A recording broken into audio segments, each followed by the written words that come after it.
Are you looking to grow revenues, increase profitability, or obtain financing? If so, you came to the right place. Running a business is all about leadership. How do you become a better leader?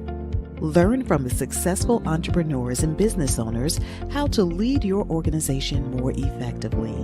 That's why we created Leadership Live at 8:05, Talking Small Business, to help you succeed with your host, Andrew Frazier, Business Growth Pro and CFO and founder of the Small Business Pro University.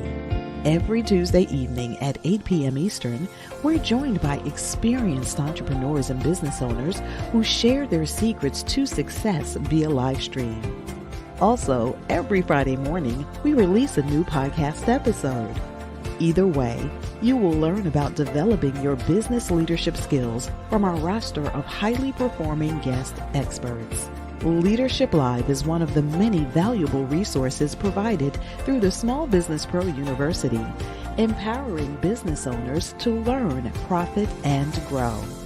Find out more at sbpru.com.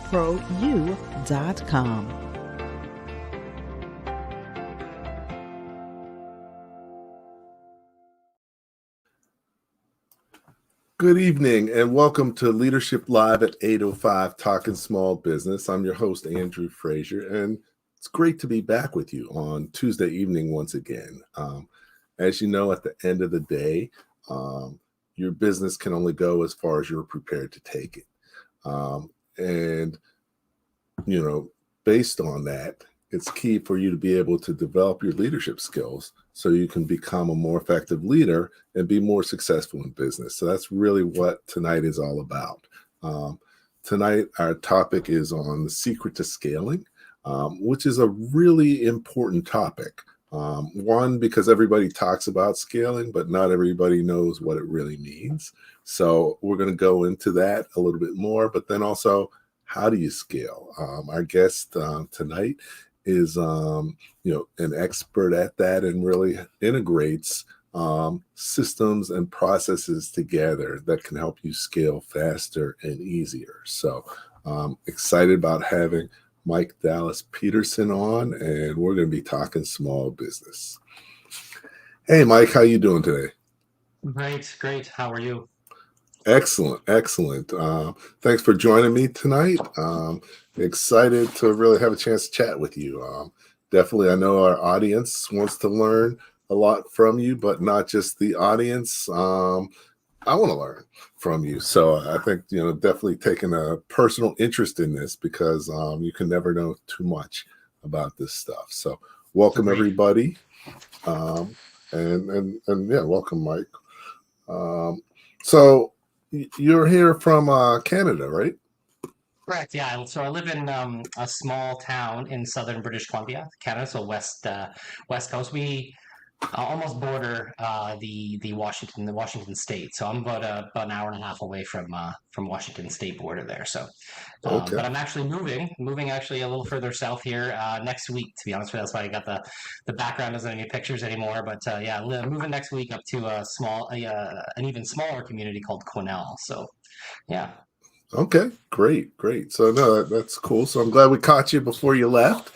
And, you've got a pretty interesting history and background. So it'd be great if you could take a few minutes to sort of talk a little bit about your journey and sort of how you got to where you are now. Yeah, sounds good. I've basically stumbled upon my career, if you will, and my business by accident. I didn't. I was one of those entrepreneurs or wannabe entrepreneurs back in the day. 2017, I ended up quitting my corporate job, looking for something different. I didn't want to keep doing what I was doing, and I tried everything. So I did like network marketing, multi-level marketing. I did affiliate marketing. I've done marketing agencies. I tried absolutely everything under the sun, and nothing stuck. I couldn't make enough to support my family. I couldn't do anything like that. So I, after a year of trying, I, failed my way to getting back into another job, and which was once again in tires and management, and so anywhere from changing tires to big, huge, tall, 12-foot tall tires to little tiny wheelbarrow tires. I did them all, and I started this brand new tire store in a community of mine at that time, and from scratch. So I got in, all the tools, and I got in all the systems and the software, and trained the people and built the SOPs, and I did all that kind of stuff from the ground up. And then I was like, man, like it's kind of what I'm good at. Like I'm good at like the building, and I'm good at the starting things, and I'm not really good at the maintenance. That's not what interests me, is like the, having it built and then just sitting there and doing the day to day. So I was like, maybe I'll go back to some of the acquaintances I have in network marketing, multi-level marketing, all the people that I was communicating with. The year of failure, I call it. And sure as can be, I ended up reaching out to the first person, and they were like, I'll hire you. I'll hire you to do all my systems, and I'll hire you to do all my processes and train VAs and all that kind of stuff. And they were like, how's $1,500 a month? And I was like, oh my God, you know what I mean? I was like just flabbergasted at that. And that was like day one of me reaching out and asking people, hey, do you want some help with this stuff? And I was successful day one. So within like 2 to 3 months after that, I was making about $10,000 a month. And I was like, well, my goodness. And then after that, I was like, the rest is history. I ended up quitting that tire job, which was my goal in the first place, and the owner at that time knew that, and I just went full time into integrating. And so what I've been doing since 2017 is just jumping into people's businesses, whether it's brick and mortar or online, and connecting and gluing things together, from autoresponders, CRMs, to funnels, websites, forms, basically making them all talk. So people can do less, make more money, and then whatever you can't eliminate or automate, we delegate, and we help get in virtual assistants to help do the things that you can't automate or eliminate, right? So yeah, so since then, that's all I've been doing. And then as of recently, I've started an academy to help train people to do what I do, because there's not enough of me's out there right now helping the online and the brick and mortar world right now. So Great, great. So you've had your journey, paid your dues a little bit. The year of failure really wasn't a failure; it was just a setup for a comeback, and yeah. it helped you. So one thing I like about your story that I think a lot of people don't necessarily take advantage of is they don't ask for things or ask for the business. And I like how you sort of just asked for the business. You didn't think you might get it, but you did. And it's interesting how many times, just asking can get surprising results. So, so that's Yeah, I mean, the worst thing that can happen is someone says no, right? And so I just kind of lead in with that, and I think after a while, it's just math, right? You get 100 no's, you'll get one yes, and so I just kind of went with that motto and that logic, and I just kind of, yeah, went there. And now, I mean, now it's just everything's referral for me, pretty much everything just comes in that way, and it's too much. I can't take it all in anymore, so it's, yeah. okay, cool. But before we talk about the secret to scaling, we need to talk about what is scaling. So, Michael, when we talk about scaling, what does that really mean? Well, to me, I think scaling has a couple different definitions, but I would say the most common one is um, essentially removing yourself from a lot of the day to day and being able to focus on the things that really truly matter, in my opinion, which is like either selling or providing the service or providing whatever it is that whatever the money making opportunity is in your business, right? And so I think that scaling really truly involves just taking a huge step back and fixing and implementing all of the things that take you away from doing that, right? And so I think yeah, in a nutshell, I think that's what scaling to me is. I mean, obviously it can go way further in depth in terms of like softwares and other things like that that people use, but yeah, in a nutshell, that's kind of where that's what scaling to me is. Okay, great, great. So yeah, I mean, definitely, um, that's sort of how you scale. A lot of times when I think of scaling, there's two things that have to happen. One, your revenues have to grow, and two, your variable or marginal cost has to decrease. So you're selling more, and every sale is more profitable. So by using the automation and by using different leverage, it allows you to scale, so you don't have to grow one to one with how your business grows. So, Yeah. and that's really what you help people do. So, Make more um, by doing less. Yeah, it's more, yes, more with less, or at least, yep, get more accomplished. Um, so with the same amount of work. So now you talk about different things you do to scale, and one of the key things is processes and systems. Um, so what does that mean, and what types of processes are key to have within your business? right. So I think the key processes that or the key things that I would start with is um, elimination, and I think everyone can probably doesn't maybe start with this or that's where they go, but whenever I'm onboarding a new client and whenever we're really discussing kind of like what we should be doing and what they want and like what keeps them up at night and what makes them not want to go to work or something like that, we end up getting this grocery list of things that like they just either dislike or they don't want to do or whatever it might be, and generally it always leads into the same things, right? Whereas they're just constantly working inside, and they're always like fairly disorganized, and there's always so many manual things that they just have to do. And so we like to basically get in and figure out kind of what are the biggest things that are kind of taking that time. And so generally it'll come down to like client management, so implementing some sort of a CRM in order to manage clients and then organize them in a way that makes sense, right? Automating a lot of like responses or outreach or whatever it might be coming in from websites or support or something like along those lines, right? Because it's very very tedious, right? A lot of people don't realize that like even if you have like a basic FAQ or a chat bot that has like all of the questions right there then and there, right? It can take hours away from you every week.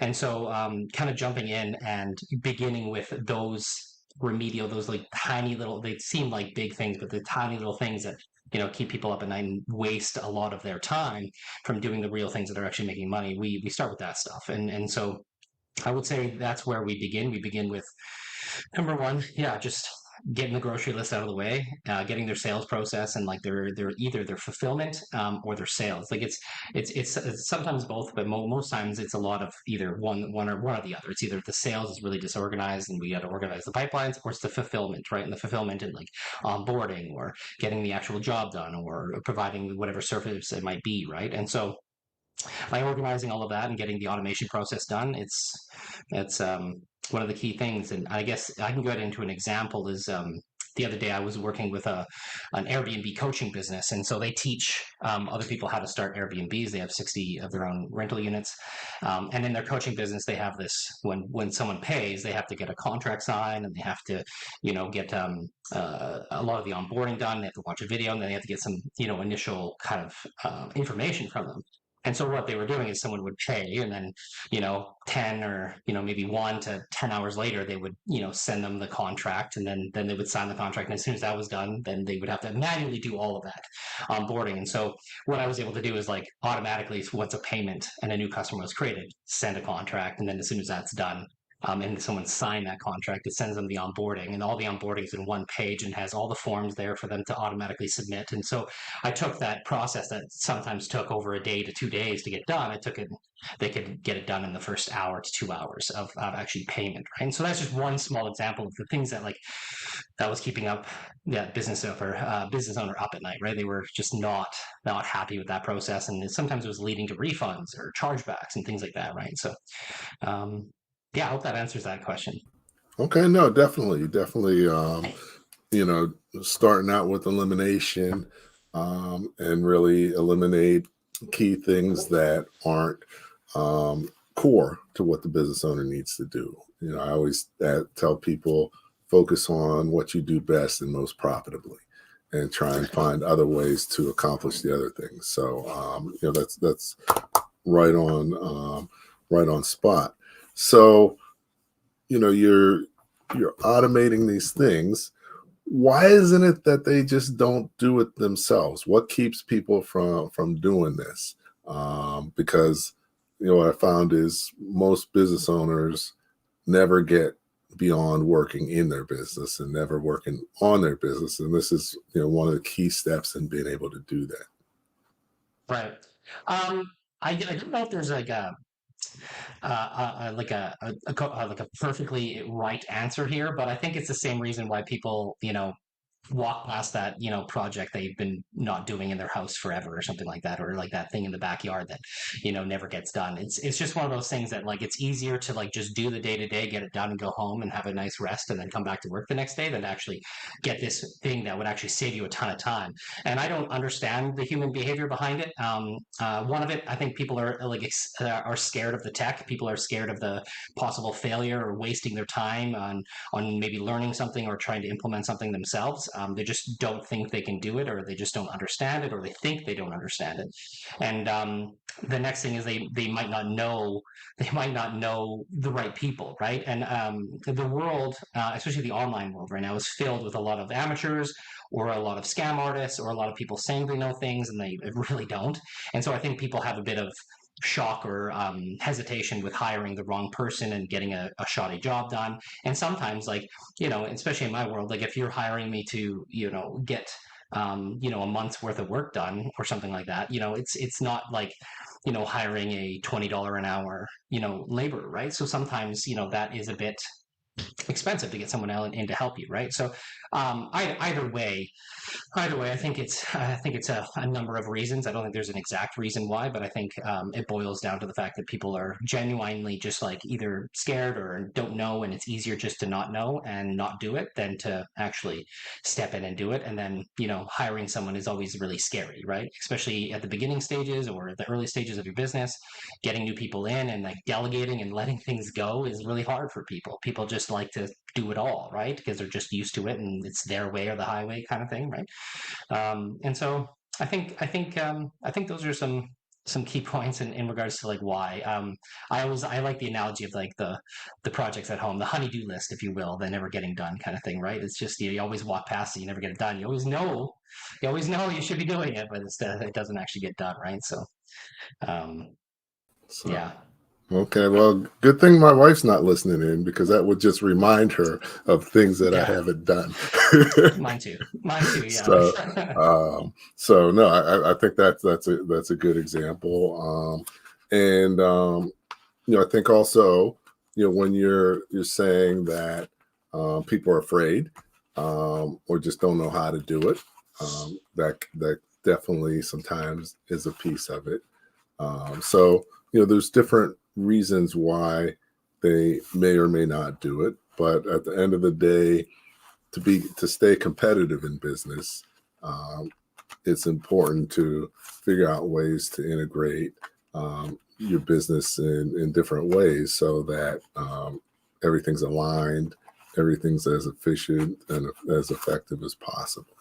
So I think to add to that point too, and I don't know if anyone and I don't know maybe the right analogy here, but you go into a store and you're going to be buying maybe some brake pads for your car. And the only reason I say that is because my car is up on jack stands right now and I'm doing brakes on it right now. But you're going to go in and buy some brake pads for your car, and there's like ceramic and there's like 8,000 different types of pads, right? And that's the same thing I think with like automation and software, is that like people get out there and they're like, well, I want a CRM, and then there's 14,000 CRMs out there, and you're like, well, which one do I do? And then they're like, well, do I need this? Do I need that? Well, I only need this. But what about in a year when you expand? Maybe I do need that feature. And so then there's this complexity or perfection paralysis, this thing that comes in where they're like, and then it's just easier not to make the decision or make a choice. And I think that's huge, because there are a million and one softwares out there right now that do a lot of things, right? I mean, there's project management, like Monday.com, for example, right? Like now they're a project management tool, now they're a CRM too. It's like, oh, well, are they the right choice? Well, I don't, you know what I mean? So, yeah, I think that just to add to that point. yeah, no, definitely. And one other point that you made that I think is really important is that, you know, a lot of business owners have had bad experiences with people that were supposed to help them, and that's really unfortunate. But you know, I hear it a lot. You know, with what I'm doing, you know, I'm working with someone on helping her get financing, and she was like, you know, worked with 3 people and none of them got financing, but cost her a whole bunch of money. So she was a little bit skeptical, but you know, we're just about there, and I've probably done more for her than all 3 of the other people put together. And we're going to get her financing. So definitely there's people who are better and worse at things. And it's really important to find the right people to help you. How can someone determine if someone's the right person to help them? What guidance can you give them if they're looking for help, and how to choose someone or find somebody? Yeah, so I generally start with like the people selling the pipe dreams, right? And so I think that I would stay as far like 10-foot pole, you know, like I just find that like, and I was there, like, don't get me wrong, a long time ago, when I was first starting and doing marketing agencies and stuff like that, I was like, I'll get you a whole bunch of leads and I'm going to do this and I'm going to do that.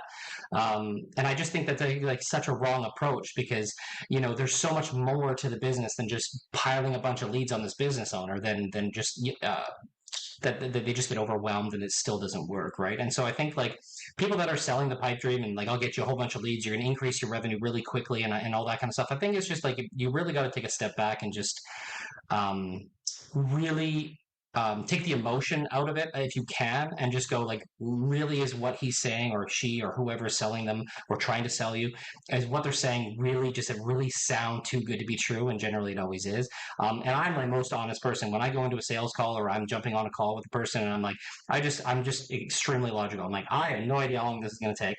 I don't even know how big your link your grocery list is. I have no idea how many things you need to fix and stuff like that. Generally, it takes me 1 to 3 months to jump in and help, you know, clients out and stuff like that. And then it's going to cost you anywhere from $1,500 to $5,000 a month, depending on how many resources I need. You know, people are like, oh, you know, but at the same time, they're like, at least you're like extremely honest, and you're not coming here and going like, you know, $1,500 a month guaranteed, I'm going to get you XYZ amount of revenue. It's like, well, nah, I don't think anyone can actually do that. You know, I don't think anyone can actually guarantee that stuff. It's like going into the crypto and the short term investing and all that kind of stuff. Like I'm not that people don't make money in that, but I find that like it's sometimes and most oftentimes too good to be true. So I think that's where it is. Like I think I don't know if you agree or not, but I think generally that's the pipe dreams is where I kind of stay away from. You know, so.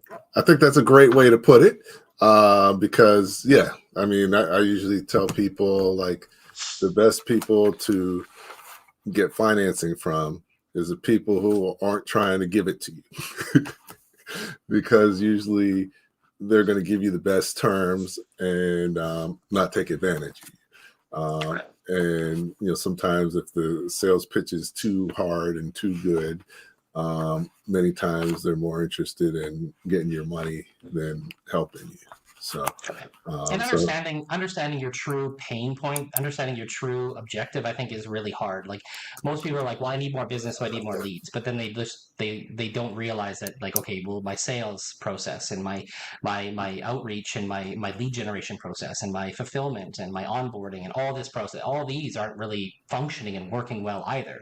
So it's like, oh, even if I get $20,000 more a month in all of this leads that you're promising, I can't even fulfill. It's like, so yeah, it's just like really kind of like where are we at, And generally, a lot of times, like even if you have a good nurturing process, even a small nurturing process of like your old leads that are coming in and keeping them warm, most people don't even have that process going, right? So it's like even that can drum up even more business than going out and spending $1,000 a month on Facebook ads or something like that, right? And so, yeah.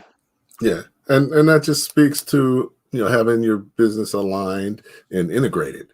So I think it's important to have somebody who has a holistic perspective to give you guidance, because some people are good at one thing but may not be overall have expertise across the board, but everything needs to line up. Yeah. So, and I know you take a holistic approach. So what does that mean, and how does that work? So I think like a holistic approach, or the way that I do it, I don't ever fight or like um, kind of run after people. I don't even hard close. I don't take money on a call. I don't do anything like that. I go like if it's meant to be, it's going to happen. And so when I first start with a client, I already know it's going to be good, because it's just like I didn't force them. I didn't say anything that was like, you know, I didn't use any scarcity tactics or any of those things that just like, those sales tactics. And like generally when we go to work together, I've jumped on a sales call and then started working with a person a year later, So it's like to me that's way better, because they were actually mentally ready for what I was about to do and what we were about to do with their business, if that makes sense, right? And I think a lot of people they're just looking for these quick wins, and they're not, and they don't have any desire for the process or like the longevity. They're just like really short term. And I think that what it looks like to me is like we just sit down and really build the architecture of your business. What is your business? What do you do? And how is it supposed to go from A to Z, and whatever Z is, right? Or Z. Um, like if you start off as a lead and then you end up as like a client or something like that, what does that process look like? And most business owners have no idea. I get on that call and they're like, I don't know. I just kind of just do this next, and sometimes I do this, but sometimes I do that, and you're like, okay. But I think really building the architecture of like what that grocery list that I always refer to, whatever that grocery list is, whatever, like we build the architecture of that. We map it out. We make it very visual. We write it out and we go, this is exactly how it's going to flow. Does this make sense? And then they look back and they're like astonished. They're like, that's exactly. And so then they get it, right? And then so when we start building it, and we use different softwares to build whatever it might be, so CRMs or autoresponders or something like that, they can actually get in and understand what process they're at, or like if they want to change something in the process, they know exactly where to go, because it's like visual and it's right there and then there for them. So I think that's kind of what it looks like working with me in a sense. Like there's no forced no salesy tactic. There's nothing. Like it's just like, if we're going to work together, we're going to work together. And like I said at the beginning too as well, like most of my clients are referral based, so a lot of times clients will talk to each other, and that might go on for a month, 2 months, 3 months. And so a lot of times, a lot of the clients that I'm onboarding today have already been warmed up and nurtured by someone else for me for the last 3 or 4 months, right? And so and I think it's just like people come back to me and they trust me, and I'm fair. I don't charge absorbent amount of money, and I'm brutally honest, right? And I think sometimes some people don't like that, but a lot of people do, and I'm just like, I'll just tell them exactly how it is, and they're like, thank you. No, a lot of people don't. A lot of people are scared. I think a lot of people in my industry, especially, are scared to say, "Hey, this is exactly what you shouldn't do. You should not be doing this. This is a bad idea." And a lot of people aren't telling people that, right? And so it's just doing a disservice. So Okay. No, that makes a lot of sense.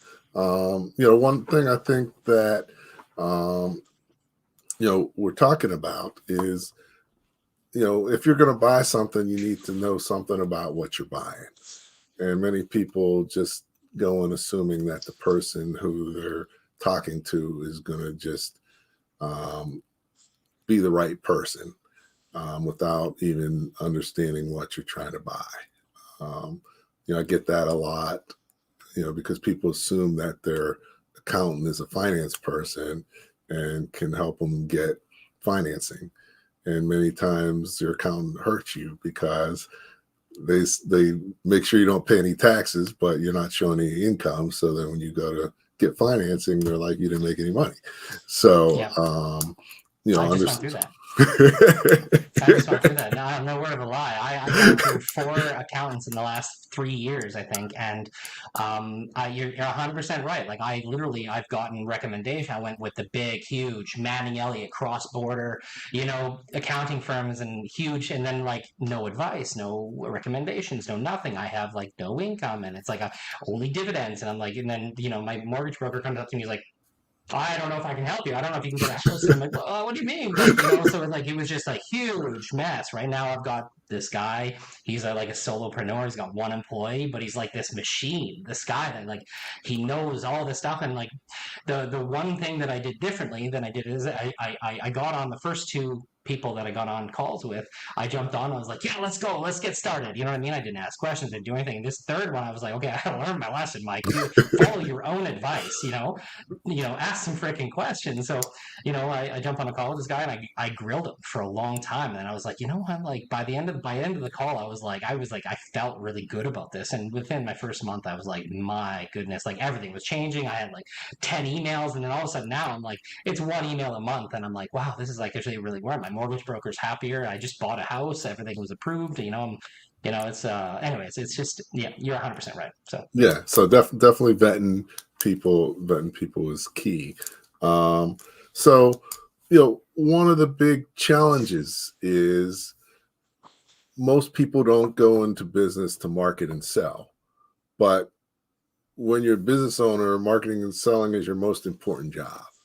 So first recognizing that, but also since it's that important, you need to learn how to do it better and to be as good as possible at it, because it's the most important. That's going to have the most impact on your success as a business owner.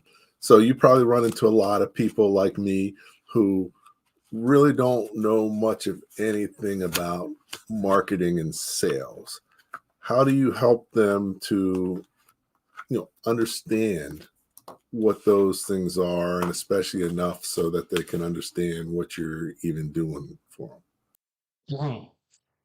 Yeah, so marketing is a doozy because there's so many different things out there. There's a million and one things. There's TikTok, there's Instagram, there's shorts, and then there's like reels, and then there's like videos, and then there's posts, and then there's long form and short form, and there's emails, and then there's ads, and then there's all of this thing out there, and you're like, well, where do I start? And generally, and a lot of people fight me on this, but I still think email is key. All right, I still think email is not dead. Email is one of the best forms of marketing, in my opinion, out there right now. Um, so I still feel that that's the way to go. And I think that at the beginning, especially when I'm making recommendations, I just like to keep things as simple as possible. Where's your target market? What platform are they on? Oh, they're on Facebook. So let's just stick to Facebook for right now. Okay. We don't need to get busy with all this other shiny object stuff. Okay. Let's just put it on hold for a second. Let's just focus on Facebook for right now. Okay. And a lot of times marketing, everyone overthinks it. They're just sitting there and they're like their head in their hand, they're writing out this stuff and they're just like overcomplicated. I gotta write a script and I don't know how to they get onto a video and they don't know how to do this video stuff. And they just paralyzed by this over analytical thinking, right? And so I have a really simple solution, and some people like it, some people don't. And the way that I like to market, and the way that I've done it for myself, and that I've done it for a lot of people is, and I think Andrew, like you can agree most likely that you could probably, like on this call right now, you could probably talk for the next 3 hours nonstop about what you know. Right? People could ask you a bunch of questions. You could go on and on and on and on and on and provide nothing but amazing advice and just like nugget after nugget after nugget, right? And I think every business owner can do the exact same thing. They can jump on a call, they can do this face to face, and they can talk about what they know for hours. But you put a phone in front of them like this and they're talking to nobody, they can't do it. And they freeze. And so what I do is I do this. I jump on podcasts or I jump on, Zoom calls, or I do some group coaching or even one-on-one coaching, and I jump on Zoom calls and I just do this. And what I do after this is I take this video and I give it to my graphic guy. And his name's John. He's an amazing guy. He's in the Philippines. He's amazing. And I just give him the video and I go, can you make something out of this? And he goes, sure. So what he does, and what I taught him, and what we've discussed and we've come up with a plan, is we take this video, depending on how long it is, and we chop it up into however many pieces. So maybe in a 1 hour video, you have 10 nuggets in there. So you just take 10 videos, short form videos. There you go. Now those are all your Facebook stories and all that kind of stuff that you can put on there. And then out of those 10 posts or those 10 videos that you grab, you could probably take and watch 10 of those videos and then write at least a little tiny post on each of those. Right? Why? Because you're the one that you said it, that you're the one that went through it and did it, right? So you can go and probably write something quickly about that, right? And so now you've got, these 10 reels and you've got these 10 posts, right? And from there, guess what else you can do? You could probably write 2 to 3 to maybe 4 long form emails on everything that was in there, right? Maybe you take and you had 10 good points in there. So you write an email sequence that's like the 10 points to scaling your business. Just making this up.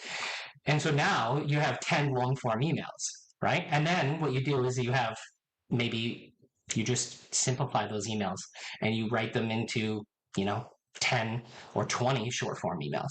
And people think that they have to create these long, huge emails. And I like to think that in marketing, especially, and this isn't my methodology, but I have a mentor of mine and he uses this concept called the sidewalk, the slow lane, and the fast lane, right? And you've got people that are on the sidewalk and you've got people that are in the slow lane, you've got people that are in the fast lane. And so the people that are on the sidewalk, they're gonna want a different type of content than the people that are in the slow lane and the people that are in the fast lane. And so I always like to say that when you're going on and you're recording this video and you're doing all of this content and you've got this hour-long thing and you're cutting it all up, you create your sidewalk content, which is generally like shorter content. The people that are in the sidewalk have less attention span. They don't really know who you are. They don't really know their problem or what you could do for them, right? But you need to let them know. And so you're writing your content and you're just trying to pique your interest, and it's got to be very corporatized or like very branded and very formal and all this kind of stuff, right? And so that's how you're going to write that content. And it seems a little complicated right now, but I'm telling you right now, once you get started, it's like, oh, okay. And then the slow lane, you're like, a little less formal, right? Your first name basis. You're going into maybe some testimonials and client results or something like that. They're obviously longer content. Maybe now you're adding some video content into there. So like your emails that you're writing, maybe they're leading to the videos on the Facebook page, right?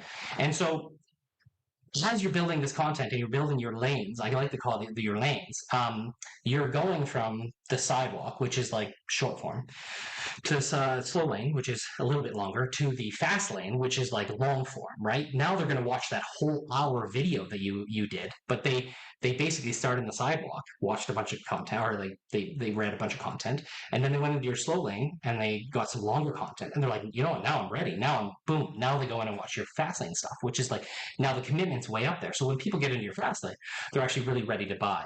And so marketing in a nutshell, and it doesn't matter what you add into those sidewalk, slow lane, fast lane kind of stuff, right? But I guess to kind of wrap this up, because I can go on and on, like again, for days on this stuff, is that when you're doing this content, and you're writing it all up, you go in to your video or you go into your recording or whatever you're doing, and you just have a bit of a plan on how you want, because otherwise sometimes at the beginning your content's a bit disorganized, but who cares? Just get started, right? Have it, get someone good to chop it up. And there's a thing in CRMs, and most people don't know this, but it's called lead scoring. And when people open up an email and people read or click in an email, or when people reply to an email, you can actually give them a point, right? And so I like to say when people enter my nurturing, say when my marketing, right? They're coming in from Facebook, or they're coming in from the website, or they're coming from ads or whatever. Now that I'm ready for it, they come into the sidewalk, and every time they read, and every time they reply, and every time they engage or something like that, they're getting points. And then I decide, okay, maybe when they get to 10 points, I'm going to put them into this slow lane. Okay, and then when they get in the slow lane and they're doing this content, maybe they need to get to 15 points or 20 points. And now I'm going to put them in my fast lane. And so now these people are basically putting themselves into your marketing and your nurturing sequence, and they're taking themselves through the journey on their own time. Some people might get to 10 points in a week. Some people might get to 10 points in 2 months. It's up to them, right? But by the time they get to the end, that's where they're at. And so I guess I'm going to wrap this up again because I could go forever. But when you're actually building this, it's that easy. You just get on, you record, you can talk for days and days like I'm doing right now, and you just take that, you cut it up into as many pieces as you can. Maybe you're hour long, maybe you only get two. Oh well, you know what I mean? Just do it, and then you get two emails, you get one long form email, and then you get maybe one video. Okay, then get on your next call. Right? There's probably a 1,001 people that would want you to get into their community or get into, on stage or whatever it might be to talk about what you know. Right? And so then you just take that content, and then that's where your marketing comes from. It doesn't come from sitting down at a table, and just coming up with it on the fly. It just doesn't work at the beginning until you have huge teams, huge marketing teams, right? So, yeah, that's kind of my Okay. long-winded version of marketing. Okay, great. Well, you covered like a whole bunch of stuff, so I'm gonna just go back and review a few key things. One thing you mentioned was recycling content. Don't recreate the wheel, and things that you do can be utilized in many ways. And just like with this live stream, do the live stream live. It goes to LinkedIn, Facebook, and YouTube all at the same time. So it's going all three places. But not only that, I do a newsletter focused on this show and do that on LinkedIn. And then post it in the community. And then we do a podcast of the episode. And then keep it as part of the library in the university. So, nowadays is, planning to utilize content as much as possible is key. You talked about, focusing your marketing efforts. You don't have to do everything. And a lot of times I like to take it back to the beginning where marketing is really about a strategy and plan as opposed to actually doing things. And the things you do are just tools that you utilize to implement the plan. So that's, most people don't realize that. They're just like, oh, well, we need to do these things, but are they the right things? It's really easy to waste a lot of time and a lot of money and energy doing things that, doing marketing and sales things that are not effective. And actually, if you really thought about it, would not have been effective, would have never been effective anyway. So definitely, helping people with that is key. We got a question from Dr. Michelle Scott. So let's take a look. Hey, Michael, suppose you just observed someone in the business and see an opportunity, but they haven't asked for your help. How do you introduce yourself and your ability to help? Okay, so suppose you have just observed someone in their business and you see an opportunity, but they haven't asked for help. How do you introduce yourself and your ability to help? So a lot of times I don't go into like the sales part of thing. I don't do anything like that. I just simply ask people about their systems or about their processes. So whatever basically they're observing. Obviously, if I'm just like walking in and I'm like maybe I walked into their the coffee shop or something like that, that might be a little bit weird if I'm just buying a coffee. I've never met this person or something like that. But if if I'm observing something and I'm like kind of in the network, or I'm like, on Facebook or something like that, where maybe mutual connections or something like that, then I have a better, I don't feel as awkward about reaching out to someone. So when I'm reaching out to someone, I generally will actually just have a genuine conversation and be like, explain your systems and processes, and have that conversation with them. And it's actually like one of the biggest things that I teach for my students as well, is I don't teach my students to go out with a million emails and all that kind of stuff. I say go out and shake some hands, because like no one does that anymore. No one actually goes out and shakes hands or introduces themselves anymore. Like I like to go to events, and like every city you go to has like a hotel or something with a ballroom and event going on every weekend, right? It's just a thing that happens. It's all the time. You just go buy a ticket and get in there and sit down and shake hands, and then ask people what's going on, like explain your process. It's like, what does your CRM look like? Oh, you don't have a CRM, and so whatever it is, like that's a bit of a far-fetched compared to your question, I guess. But I would say that, like, if I'm observing something and I'm like, I've been going to this business for a while, maybe I know some of the front counter people or whoever's working at the desk or something like that, I would just be like, hey, hey, Jim, and then I would ask them a little bit about the processes and how it works. And a lot of times they'll be like, oh, I meant to fix that, or oh, I meant to get something going on that, but I just haven't had time, right? And so generally, I would say 90% of the time, that's generally how it'll happen, is like they'll just either they know about it and they just haven't fixed it, or maybe the 10% of the time or 5% of the time, they're like they're completely oblivious and they're like, oh my gosh, thank you so much. But I would say that that's how I teach my students, is they go out and they ask questions, and I I don't actually teach selling in my course or my training or anything at all. I don't. It's just because everything it's just so logical. By the time I'm done having that conversation, people are later like, "How do I work with you?" And so yeah, I hope that answers your question. Okay. No, I think that was the great response. Got another question from Keontae Young. What type of advice do you have for a subscription-based app for kids? Yeah, so if you have a subscription-based app, and it's like an app that goes on your phone, I'm guessing, I would say that like um, content in the form of like for example YouTube. My kids always use YouTube, and they're always on it, and I think that like I have downloaded probably a dozen different apps for them, based on YouTube and all that kind of stuff, and what's been on there and what they're using and all that kind of stuff.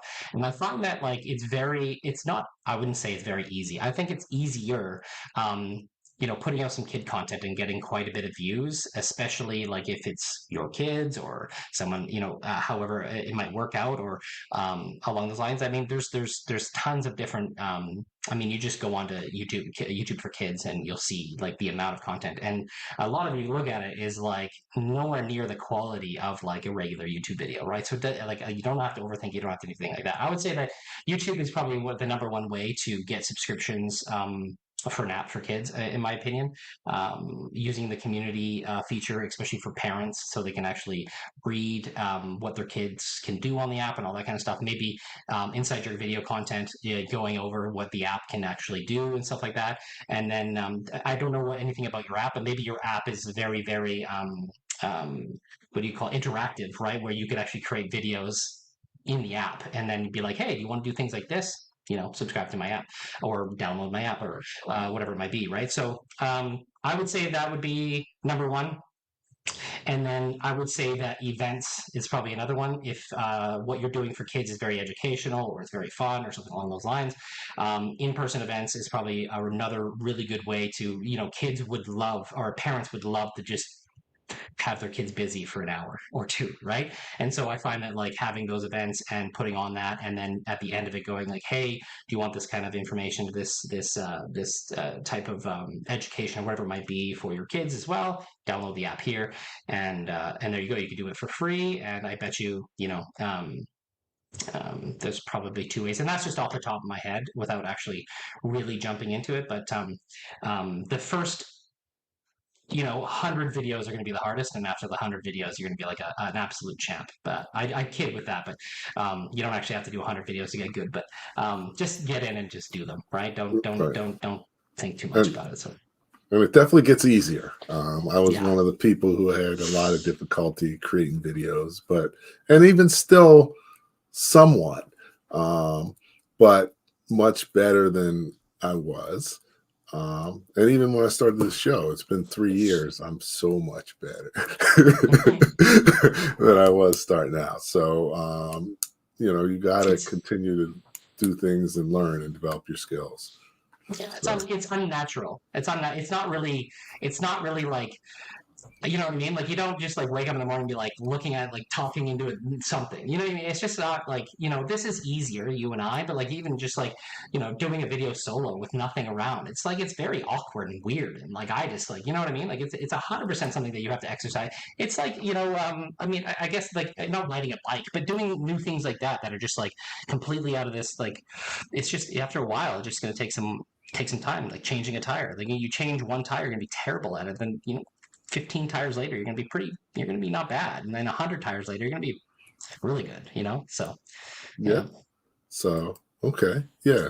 So, just follow up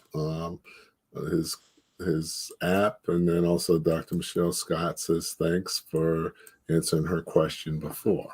Like you mentioned, time really flies when you're having fun. So we only have a few minutes left. But what I like to do is ask each guest to really come up with 3 things that people should take away from what we said that they can implement starting tomorrow. Because we've heard a lot of things, but you can only remember so much. So what are the 3 most important things?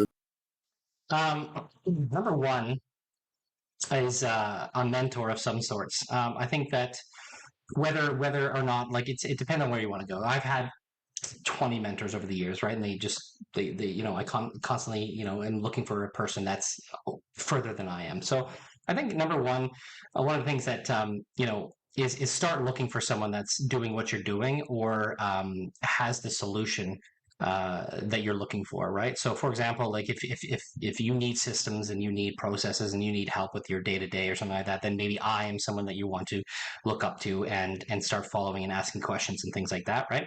And so I think that, like, number one, taking advice from someone that is giving it out free, like myself, and from most times, that's probably number one.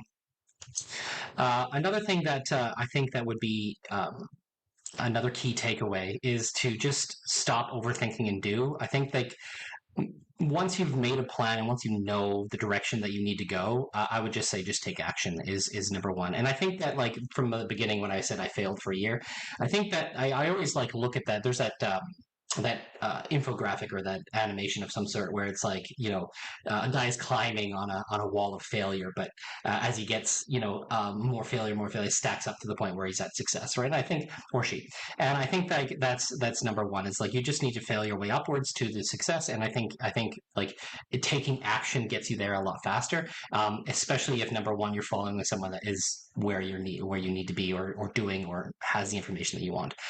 And then number three, I think I just want, like, it's going to be more of like a quote or an analogy of some sort, but it's like one of my favorite quotes ever. And it comes with it has a bit of a story, so I don't think we have time for it. But it's gold isn't where you think it is; it's where you find it, right? And I used to pan and mine for gold back in the day. I'm not that old, but like a lot about 8 9 years ago, I was panning and I go at it cold claim and all this kind of stuff. But I like that quote because it works pretty much in day to day, and I think that I just always remember, um, just because you think something's supposed to be a certain way doesn't necessarily mean it's going to be that way, right? You have to always constantly think outside the box. And why gold isn't where you think it is where you find it really resonates with me is because when I was like looking for gold on my claim and stuff like that, I would always be on the inside bend of the corner. That's where people told me it was always going to be, right? And it's going to be on the inside shoulder, and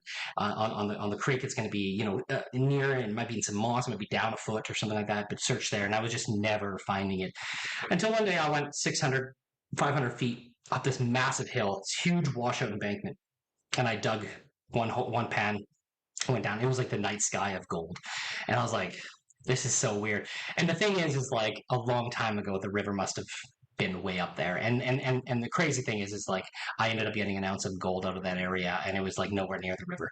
And so that would be number three. Is like I like that analogy. Again, it has a longer story to it because it actually happened at my gold claim. But gold isn't where you think it is; it's where you find it. Just because you think something should be one way doesn't necessarily mean it's going to be that way. You really need to like change the way you think. There's a book that I really like. It's called The Great Mental Models. It's actual general thinking concepts. So I don't know if I can promote books. It's got stains because I use it all. I go through it all the time. But it's just basically a different way of thinking. It's a couple of different general thinking concepts, and I really like it because it just takes you out of this, takes you out of this, takes you out of the way that you're always thinking about things, and just makes you look at a situation completely different, right? So, I would say those are my three, Andrew. Okay, great. So get a mentor, someone who knows where you're going. You can, get a mentor, or even do cross mentoring. I have different people that, I do cross mentoring. They mentor me on what they know. I mentor them on what I know. And we grow together. Do stuff, no analysis paralysis. A lot of business stuff is trial and error, especially finding the right target market. You're not going to figure out the answer until you're actually out there doing stuff and getting feedback and ideas. And then, the gold, isn't where, say it again, isn't where you think it is. Oh yeah. Yeah. Gold isn't where you think it is. It's where you find it, right? Just because you think something's one way, it doesn't necessarily, it's going to be where you find it. Your success is going to be where you find it. It's not going to be where everyone says it is or where you really think it is. It's just like, it works so well in everything that I do right now, not only in gold mining, but like in business. You're not always going to find it in the same place everyone else does. You're not always going to find it in TikTok like Joe, or you're not going to find it in over here in direct mail with Sue. You know what I mean? You're going to find it where you find it, and you need to just figure that out, and you need to go with it and take action until it's there. I think is just kind of where that quote. Okay. And that was a great book recommendation. Can you tell me the name again? Yeah, so it's called the Great Mental Models, and it's a general thinking concepts. It's just volume one. I think there's like 4 or 5 volumes. I can't actually remember how many volumes. I've only gone through this one, but it basically takes you into like, even the concept of a map, right? Like everyone looks at a map in one regard, but then, a map can take you all the way from like the world all the way down into like streets. But then you walk outside and you bump into a telephone pole. Like, is that map really truly accurate now? So it just like really changes the way that you look at everything, because everything is, different. Like, you can look at every situation, you can look at every concept different, right? And you can come at different situations in different thinking concepts, right? So okay, and who's it by? It's just this is all it has on it. So it's FS. Okay. So I don't know who it's by. All right. Well, I'll try and find it and put it in the chat for people. I got it on Amazon, so I could find the link and I can send it to you as well. Okay. No, that would be great. Definitely a big fan of reading and learning. One book I don't know if you're familiar with, but called The One-Page Marketing Plan by a guy named Alan Dibbs. Best marketing book I've run into for small businesses. So that, I have a lot of business owners read that just so you can understand, because, many times what you need to do to market as a small business is the opposite of what large businesses do. So what was that called again? Sorry, I'm just gonna.